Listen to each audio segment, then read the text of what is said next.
We're continuing our team coverage of this winter storm across East Texas, where the impacts are being seen up north, where several roads are showing icy conditions.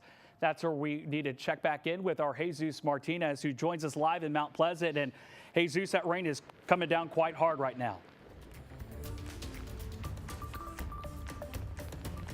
It's actually rain. Thankfully, right now we're not seeing that much of a sleet-snow mixture we were seeing earlier in the afternoon. Right now it's more of a mainly rain, just a little bit of sleet pellets here and there, which is good news for now, but could be bad news later as all this freezes over. Brett mentioned a lot of this is going to freeze over right now.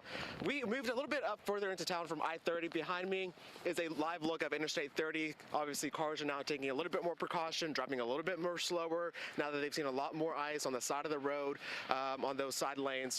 On their shoulders. Here on the intersection of where we're standing off Jefferson and I-30, not too many cars out here. Like I mentioned earlier, it's 6:30 in the evening. A lot of people maybe be out for dinner, going, to any friends or whatnot. Obviously no cars, and that's a good sign. That's something officials have been warning.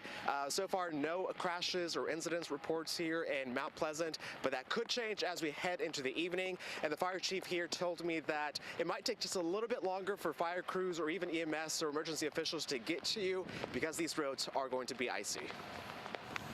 We run more wrecks, obviously. We have to be careful about power lines down, trees falling, that kind of thing. And then we increase our calls anytime when it gets cold like this with people with heating, fireplaces, that kind of thing. Whereas earlier they weren't. As the temperature falls, we're expecting the roads to get a lot worse, so we're asking people if they can stay home. Not to get out would be great. Some of the highways going east of town and north of town, we've gotten reports that those roads are getting slick, and then the interstate, of course. Yeah, we saw that just there. We were further east during the 6 o'clock show. That's where the roads were more icy, a little bit more slickier than they are here in Mount Pleasant proper. Another thing, obviously, we saw TxDOT here earlier this afternoon pre-treating these roadways, so that could also play a factor as to why we're not seeing as much ice here. But again, all could change as the temperatures dip heading into tonight, Brennan. All righty, Jesus Martinez, thank you.